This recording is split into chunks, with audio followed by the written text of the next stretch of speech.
Today was a beautiful session at 3 p.m.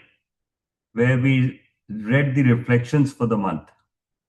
So the construct of the afternoon session is very different, where we read one chapter a month, and then take that chapter to our classroom and our lives and into the real world. And then, as we use that chapter the whole month in the real world, we'll come back with reflection on the last working Saturday of the month. So we have 4 Saturdays. First Saturday we read, second one we discussed, third one we construct, and fourth one we post. So today was very fascinating. You should see it and you should read. There is a post here. This post, of course, just summarizes the way we did the session today. And today's session was very exciting because it was not just on reading the chapter, it was on adaptable teachers for diverse learning environments. This is a very fantastic session. So I'm on the Teachers Academy blog. I thought I'd take you here before I start today's session. So do go by to the Teachers Academy.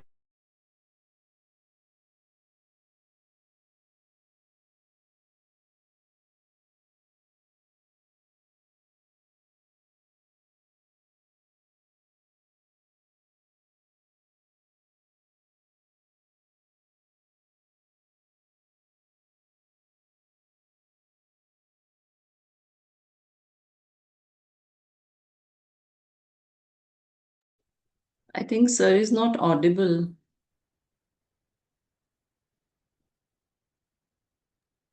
Yes. Teachers, we are hiring.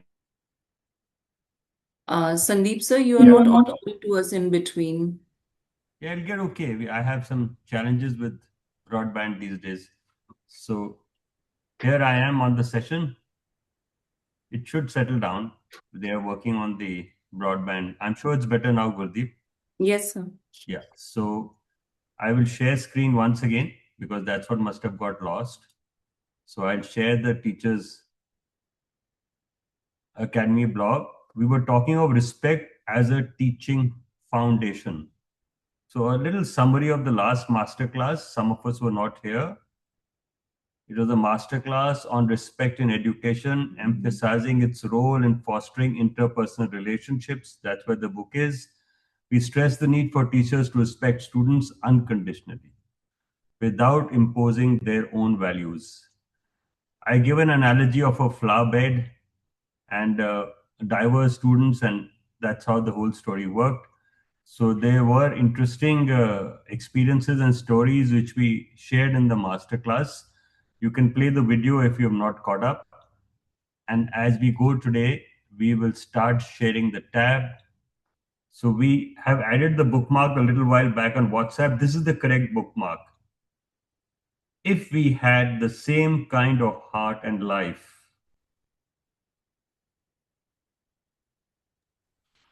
So you want me to read?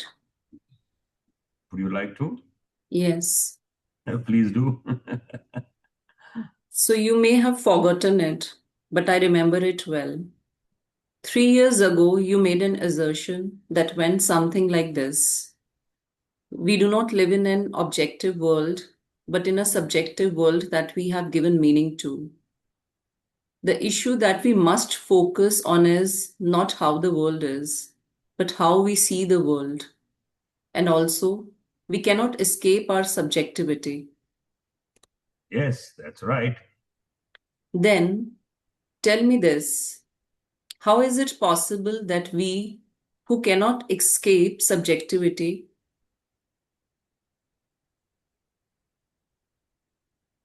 could have the eyes of another, or the ears of another, or even the heart of another, if only you would stop playing around with words? This is a crucial point. It is true that one cannot escape subjectivity and one cannot become another person, of course. However, one can imagine what appears in other people's eyes, and one can imagine the sounds their ears hear. Adler proposes the following. First of all, think, what if I had the same kind of heart and life as this person? If one does that, one should be able to understand that I would probably faced with the same sort of tasks as this person. And from the point, one should be able to imagine further that I would probably deal with it in the same sort of way. Pause. We have just described empathy. Do you get it, Gurdeep? Yes, sir. How beautifully we have explained empathy just now. Over to you. The same kind of heart in life? Say, for example, that there is a student who never even tries to study. Questioning the student by saying, "Why don't you study?" is an attitude completely lacking in in respect. Instead, start by thinking, what if I had the same heart as him? What if I had the same life as him?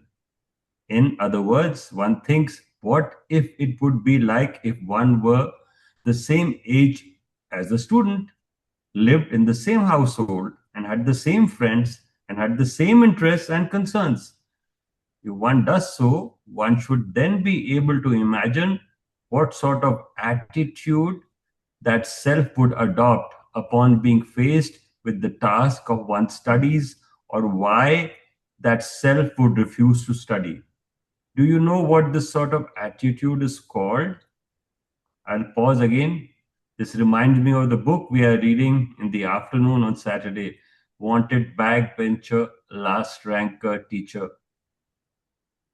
We have started reading the book the sixth time. You'll be quite amazed. And every time we read the book, our reflections are different, our cohort is different, and we come up with new learning. It's all about how you engage with young people. Over to you. Imagination?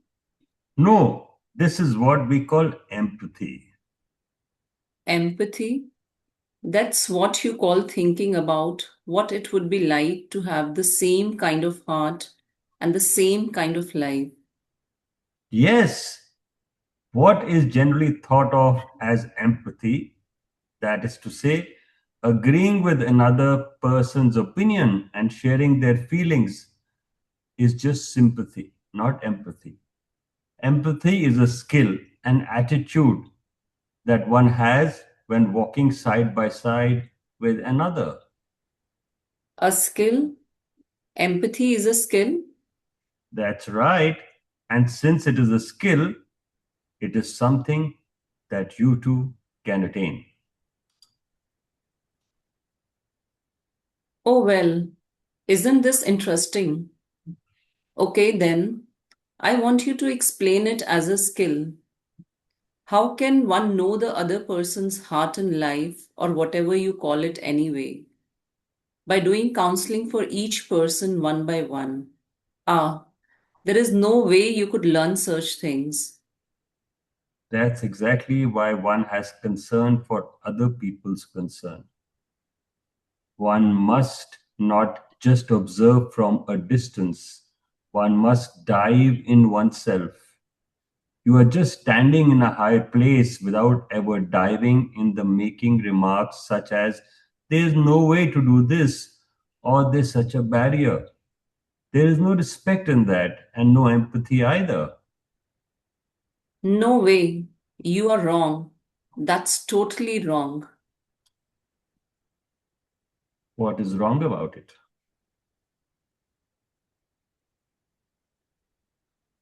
Courage is contiguous, and respect is contiguous too. Sure, if I were to run around chasing after a ball together with my students, they might like me more. It might make a good impression on them and give them a feeling of closeness. But if I come down to the level of being a friend to those kids, educating them will be even harder. Sad to say, those children are not angels. They are little demons who, the second I go the slightest bit easy on them, will take advantage of me and get too big for their britches. And then they'll be totally out of control. You are frolicking about in a fantasy with angels who don't even exist in this world. I will pause here again. Go back to wanted backbencher Lars Franker, where Roma jumps onto the basketball and in the middle of the game actually nets the ball in the hoop. She did something what you were just talking of. And as a youth or as a young teacher, a teacher always has to be youthful. So it's not really ever right to look at the teacher's age, because the more the teacher matures, the more the teacher becomes youthful. And that's the beauty of the teacher. So here is this contradiction where philosophers talking by the youthfulness of a teacher, and youth is only taking the physical aspect of a teacher. I brought up two children myself, and there are many young people who come to this study for counseling, who weren't able to adapt to school education. As you say, children are not angels, they are human beings. However, precisely because they are human beings, one must pay them the highest level of respect. One does not look down at them, and neither does one look up at them or flatter them. One interacts with them as equals and has empathy for their interests and concerns. I'm sorry, but that reason for paying them respect doesn't sit right with me. Basically, carry on. Basically, what you mean by respecting them is just stroking their egos, right? That's exactly the sort of idea that is degrading to children. It seems that you understand only half of what I have been talking about. I'm not seeking a one way respect from you. Rather, I want you to teach respect to your students. To teach them respect, That's right, by way of your own personal practice of it. Show what it is to have respect. Show the way to build the respect that is the cornerstone of one interpersonal relationship, and get them to see what a respect-based relationship can be.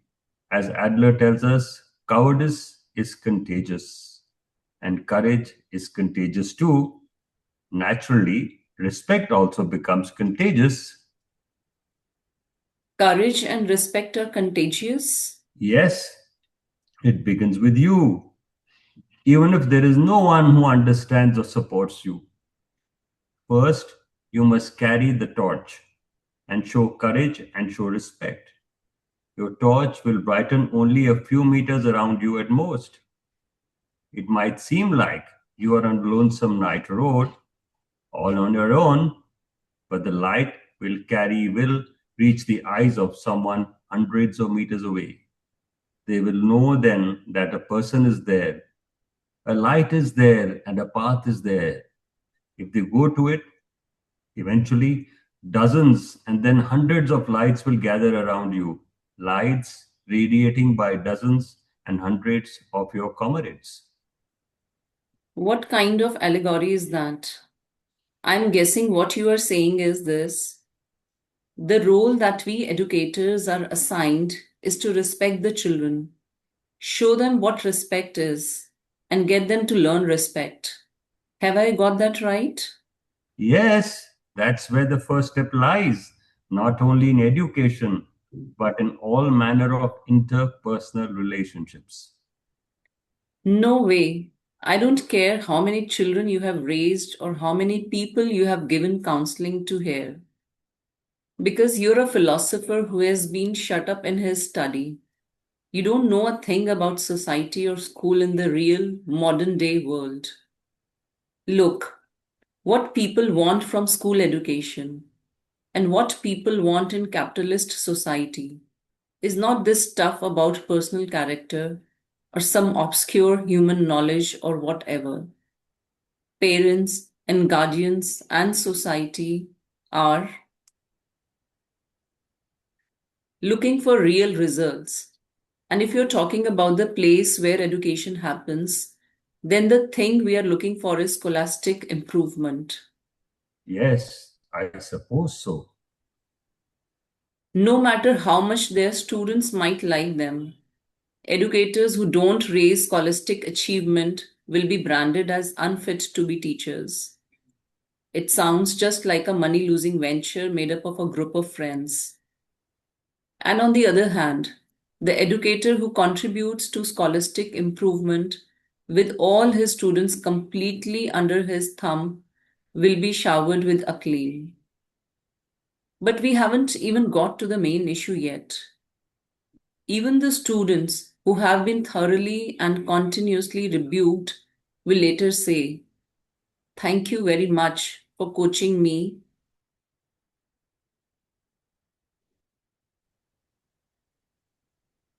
so rigorously back then," and convey their gratitude.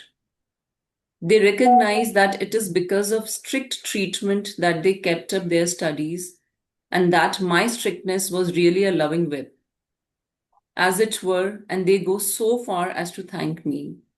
How can you explain this reality? Naturally, I would say that such a story is quite possible. Actually, one might even regard it as a perfect case model for real theories of Adlerian psychology. Oh, so you are saying it is explainable? Keeping in mind the discussion we engaged in 3 years ago, let us enter into a slightly deeper place within Adlerian psychology. There are many realizations to be had therein. Social feeling, a key concept of Adlerian psychology and the most difficult one to grasp. The philosopher speaks of it as seeing with the eyes of another, listening with the ears of another, and feeling with the heart of another. And that it requires the skill called empathy. The first step is to have concern for other people's concerns. It made sense in theory, but was it the educator's job to become someone who truly understands children? Wasn't that just the philosopher playing with language again? The youth glared pointedly at this philosopher who could bring up such words as relearning. The real reason why we can't change, why one cannot change, sorry. Let's hear it. What am I supposed to relearn about Adler? When you look at your speech and conduct and at other people's speech and conduct, think about the goals that are hidden in them. This is a basic way of thinking in Adlerian psychology. I know, it's teleology, right? Would you give a simple explanation of it? I'll try. Regardless of what may have occurred in the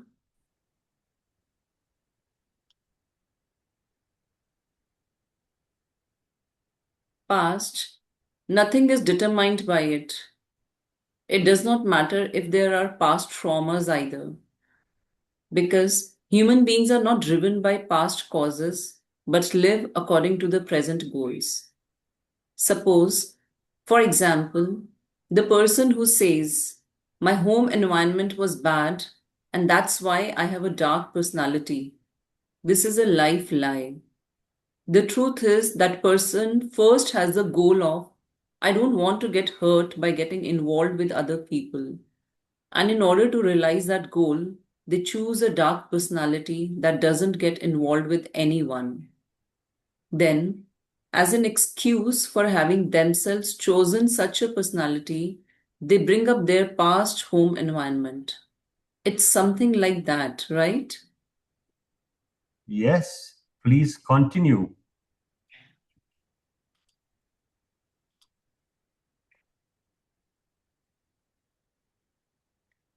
In other words, we are not creatures who are determined by past events. Rather, we determine our own lives according to the meaning we give to those events. That's right. And then you said something like this: no matter what has occurred in your life until now, It has no bearing at all on how you live your life from now on. And that you, living here and now, are the one who decides your own life. So, did I get anything wrong?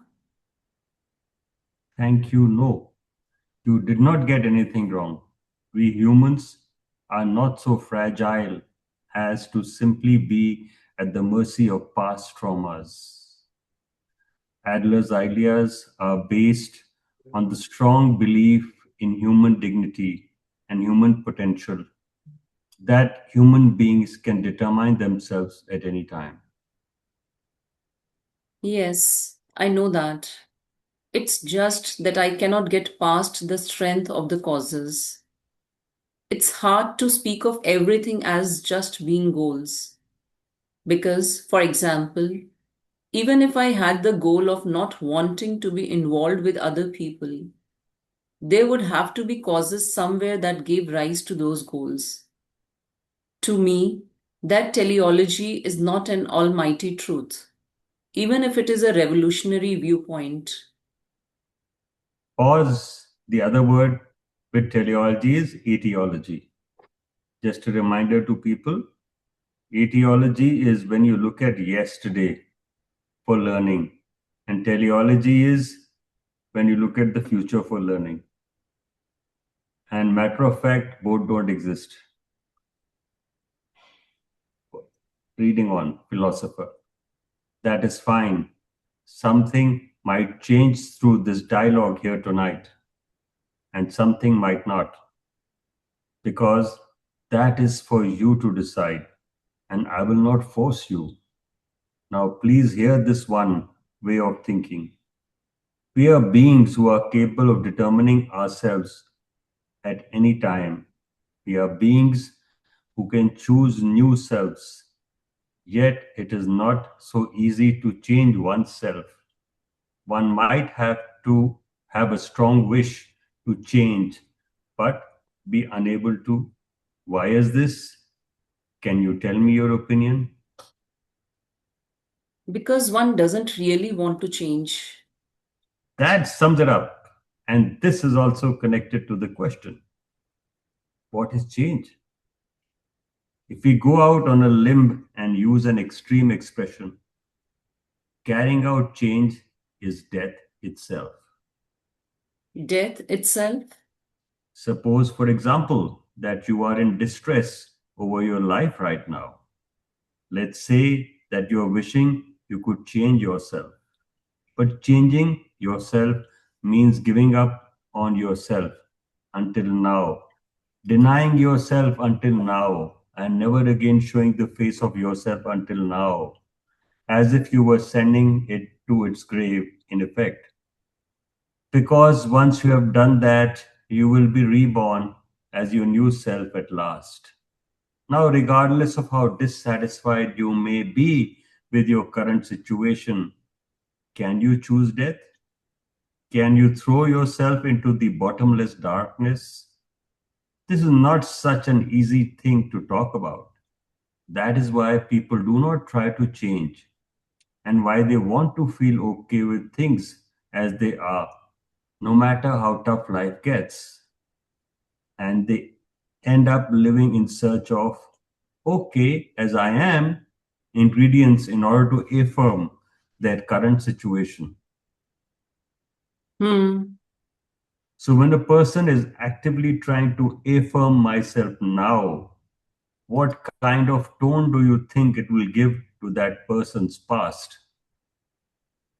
In other words, There is only one answer.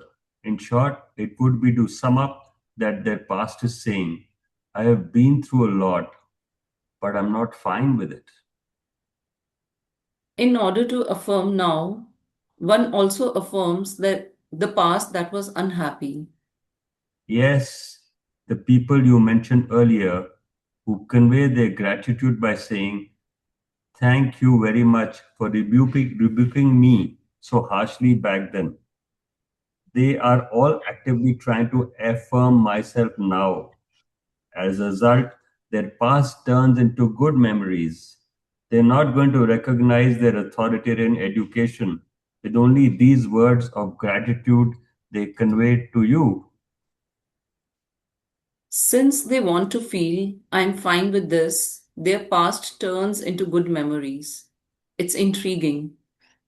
As an academic psychology, it is very interesting line of inquiry. I cannot agree with your interpretations, however. Why you ask? I am proof because I do not fit in this model at all. To this day, I am resentful of all the strict and unreasonable teachers I had in my years in middle school and high school. And right or wrong, I'm not grateful to them. There is no way that my school life, which was like prison time to me, could ever turn into good memories. That must be because you're not satisfied with myself now.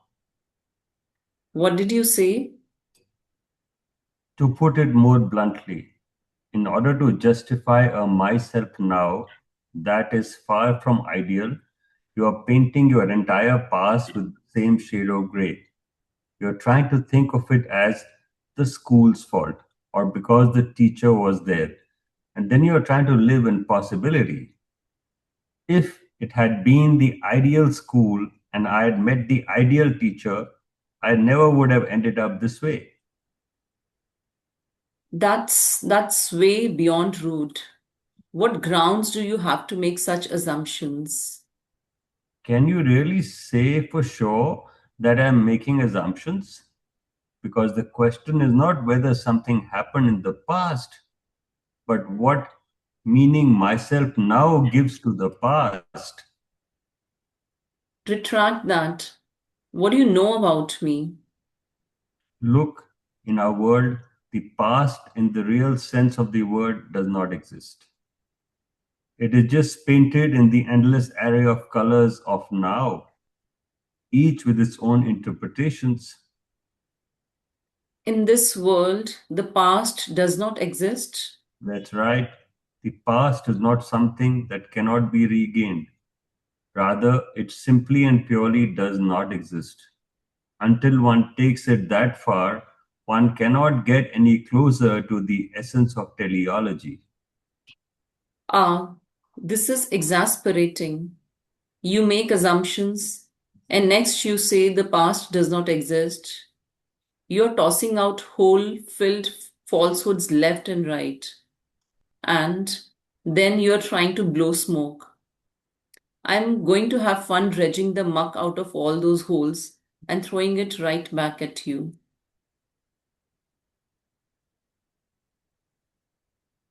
Your now decides the past. It's getting very suspenseful. It is true that this argument is difficult to accept, but if you calmly lay out all the facts, I'm sure you will agree, because there is no other path here. Well, it seems to me that the heat of your passion for ideas has burned a hole in your head. If you say the past does not exist, then how do you explain history? Maybe your beloved Socrates and Plato didn't exist. Look, that's what you're implying. So you're going to be ridiculed as unscientific. Gurdeep, Socrates, there's no I. Socrates. Yeah. Okay. Socrates, break the word. So, Socrates. Socrates. Socrates. Socrates. Yeah, so simple. Okay. Socrates, great. So, great, yes. Socrates. Socrates. Socrates and Plato. We all end up saying Socrates. Uh-huh. It's we've all learned it like that. That's how we've spoken all our lives in school. Socrates and Plato. It's actually Socrates. Socrates and Plato. Yeah, absolutely. You're Platoed well. God bless you. Thank you for that. History is a grand story that is continually manipulated by the powers that be of the time. I am going to reread this because this is happening. I am currently reading Veer Sarwakar, by the way, and I have reached a stage when he sows the seed of revolution. I'm in 1901 just now. I started with the life story. It's a 1500 page book in two volumes, which I'm attempting to read. And I'm reading simply because of this line. History is a grand story that is continually manipulated by the powers that be of the time. So if I go back Indian history, the Congress, which was following a middle path to give us independence, projected history the way they thought was best. As of now, you have a nationalist government. They are trying to interpret history in this way. History is as a grand story that is continually manipulated by the powers that be of the time. It is always manipulated with great skill on the basis of the logic of the powerful that say, it is I who just am, who am just. All chronologies and history books are apocrypha, apocrypha. So apocalypse, grypha. That's how the genealogy of this word comes. So apocrypha, interesting word. Mark it. Read more about it. Compiled for the purpose of proving the legitimacy of those currently in power. In history, it is always the now that is most correct. And whenever one authority is overthrown, a new ruler will rewrite the past again. But they will do so only for the purpose of explaining their own legitimacy. So the past, in the most basic sense of the word, does not exist. But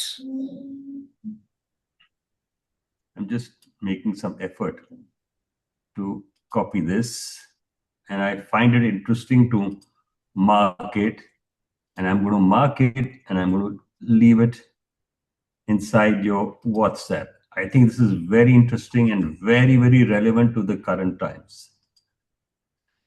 For example, suppose an armed group of certain country is planning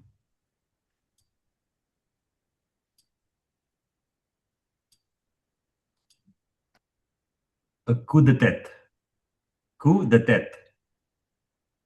Look at the word coup d'etat.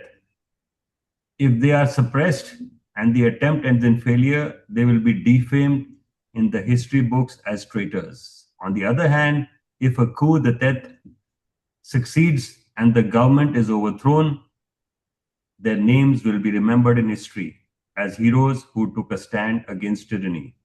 It happened in Bangladesh. I'm giving you an example. Because history is something that is always rewritten by the victor. So whether it's Putin, whether it's Trump, whether it is our prime minister, or whether every leader in the neighborhood, this is what is happening. It is the same with us as individuals. Every person is a compiler of a story of me who rewrites his or her own past as desired to prove the legitimacy of me now. It's a beautiful chapter, absolutely. Over to you. no, it's different with the individual. The individual's past and memory is the domain of neuroscience. Stay out of it. An outdated philosopher like you has no business there. With regard to memory, think of it like this: from the innumerable events that have happened in the person's past, the person chooses only those events that are compatible with the present goals, gives meaning to them, and turns them into memories. And conversely, events that run counter to the present goals are erased. Uh, Okay, I give you an example from my counseling. Once, a man I was counseling recalled an incident from his childhood in which a dog attacked him and bit his leg. Apparently, his mother had often told him, if you see a stray dog, stay completely still, because if you run, it will chase you. There used to be a lot of stray dogs roaming the streets, you see. So one day he came across a stray dog on the side of the road. A friend who had been walking with him ran away, but he obeyed his mother's instructions and stayed rooted to the spot. The stray dog attacked him and bit his leg. Are you saying that memory was a lie that he fabricated?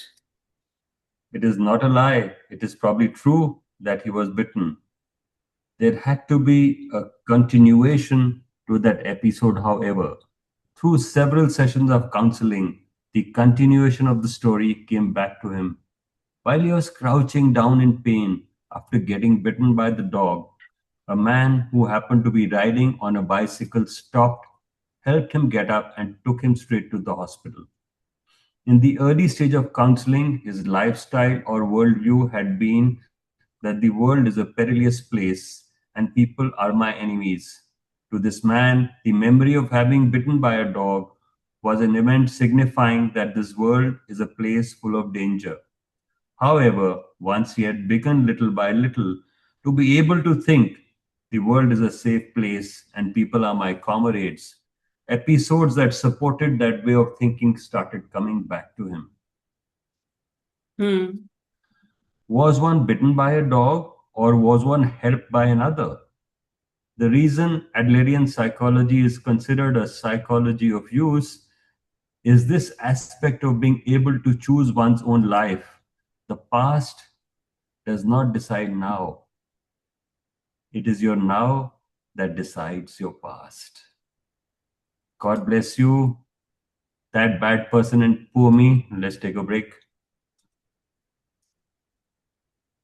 We'll try and read 35-40 minutes because what I found as a feedback, people who play videos or replay, they feel 35 minutes is good length. And when we read 45 minutes, we normally try and add a chapter and try and zip ahead, and we sort of end up reading a little more. And I don't think people these days have that much time to read with that much depth and knowledge. Can we put a bookmark here if it's okay with everyone, or you want me to read further? So we can put a bookmark. Yeah, so I've done that. Bookmark is at that bad person and poor me. So I'll take a screenshot and add it in the WhatsApp just now. So I come to the WhatsApp, I grab my screenshot. Can someone shout out the date for the next time we meet? It should be 7th of March, is that right? Yes, 7th March. 7th March 2026. Bookmark. Sorry about last week's bookmark confusion, but I thought I'd put this right away so that we don't lose it. Do refer to last week's recording. If anyone wants to say anything or anyone wants to tell us how badly we do things, please do. We are happy to hear that always. Over to you, Shalini, to catch us on the wrong foot.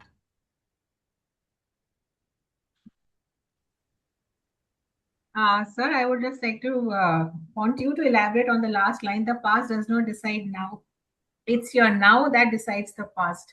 So let's have a discussion on this. So, what is your take on this? These two sentences. Yeah, absolutely. I fully resonate with them because we as humans will always want to prove a point. Our ego will never let us reflect. When we are here at a particular place, when we are doing a particular thing, we want to say that all was leading to that. And matter of fact is that everything in life leads to the end of the road. So if you look at it that way, if death is eventual, then there is no past. If death happens now, think of it this way, that if I stop breathing now, where is the past for me? And that's the hard reality. That's how I explain this. Shalini, you're muted. And Yeah. another interesting thing is, sir, when we talk about there was one paragraph which you said it's on page number 42 about history. So, is it like if history is manipulated, then what are we serving to our children, or what we are reading? So, Yes, how do we know what is right and what isn't? I knew coming. I knew that was coming. See, if you look at the world today, there are various, there's capitalism, there's communism, there's democracy, there's socialism. But one thing holds common in all is that the leader who's supreme is almost like a pastor in a church, and the leader's word is the word. So if the leader says something that interprets history differently, today's people have only heard the leader just now. They haven't seen yesterday. So that's how the whole thing is happening. And that's why I thought that paragraph was very, very relevant. In the last 100 years, between 1901 and 2000, we saw so many versions of history. So every 5 years, NCRT will review, or every 10 years, it will review. So it kind of looks at sentiment and emotion and writes a book. So if you see this book itself, it's powerful emotion. Now, if you just read the book without connecting any other book to it, I give you so many cross references in the middle.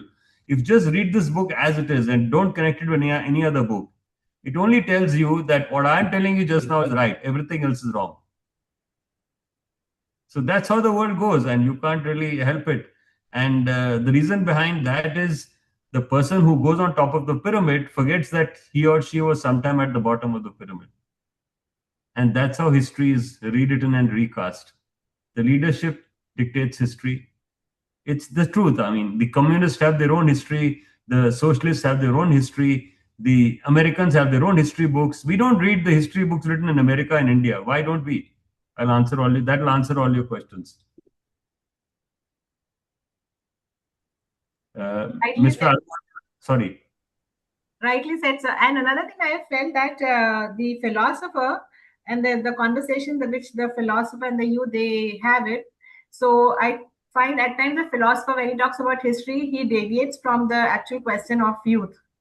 So, so this is what I felt during these two chapters. You're saying it very right, He but was that's seeing the intentional. things in totality, maybe. Yeah, The yeah. philosopher. Actually intentional. That's intentional. Why it's intentional, I'll tell you. You want the youth to think deeper.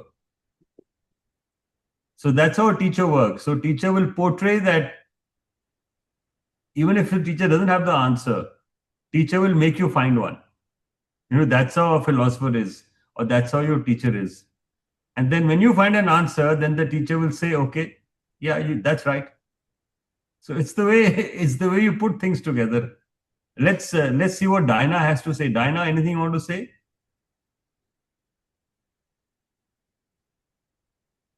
No, sir. It's all relatable and absolutely true. I think Shalini ma'am pointed out the correct issues that we are actually facing with when it comes to social studies and particularly history, with the current NCRT, which we have to follow from April. And you can see that a lot of history has been rewritten and then uh, and I think obviously especially in India, because education and I think politics run hand in hand, so we have to be careful and we have to be very sensitive when we are in the class. I have a point here. It's not India. You go to China, it'll be like this. Go to Finland, it'll be like this. Go to America, it'll be like this. We are no different. Humans have the same heart, same blood running in their veins. They just may wear different clothes outside. That's about it. On that note, Dinah, how are you feeling? You went to well last week. I'm feeling fine, sir. Yes. Okay. Yes, sir. Yeah. Good. I'm glad I hear you were smiling. Mr. Thank Aluwal, you. you wish to add something? I just wanted to add what Diana ma'am was saying, that in Britain they don't teach about the colonialism, what they have practiced for 200 years. Yes. You said it in one sentence, absolutely. And by the way, the East India Company got dissolved recently yet once again. So the East India Company, which was in India for 200 years, went back to UK, and one Indian ended up buying that company. What a metaphor. The Indian thought he'd buy the company back as a symbolic gesture and make news of it. And he created a brand out of it, and he created some retail sales point. Like East India Company was a trading company. He finally wound it up just last week. So it got wound up again. So that's how history goes. You just do it things your way. So the guy felt good that he has handled the British. But the matter of fact, the East India Company was anyway dead. I don't know why he bought it even. So that's a hard reality, just a current joke of what's happened in the news. So thank you so much. Ekta, thank you for joining us. God bless you. Priyanka, I hope you enjoyed this session. This is probably your early one, Priyanka.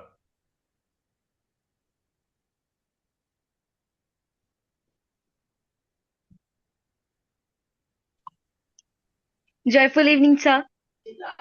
कैसे हैं आप? आपने आज का session कुछ अच्छा लगा आपको? अलग से चैप्टर लगा? कोई खास बात आप ले जाएंगी यहाँ से अपनी विमुक्ति में और किसी को बताएंगी? Yes, sir. Actually, I writing in my notebook, and I am very happy. This opportunity means a lot for me. I learn a lots of things from here. Okay, what you do when you have time, whatever you write in your notebook, just make a photograph of that and send it. That's the easiest way of reflection. Because I love reading handwritten notes, just post it in the masterclass. It'll be a nice way for us all to recollect. Can you help us, Priyanka? Yes, sir. Okay, Yeah, sir. just make a picture of your notes and send it. We don't want to publish it anyway. We just want to read it ourselves. We have enough notes to share with you in the next 5 minutes. That's not a problem at all. Ekta, would you like to add anything? This is your maiden session. No, sir. Actually, it's okay. Actually, sir, my phone was broken, so that's why I'm connected with my sister's phone. So I'm not able to send the pictures in the WhatsApp. But yes, I am writing in my notebook and share with my friends.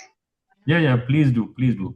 Thank you so much. Give my regards to everyone in Jaipur. On that note, we are getting ready to come to Jaipur. Jaipur, here we come. We are there from 10th April till 14th of April, which is known as the My Good School Retreat.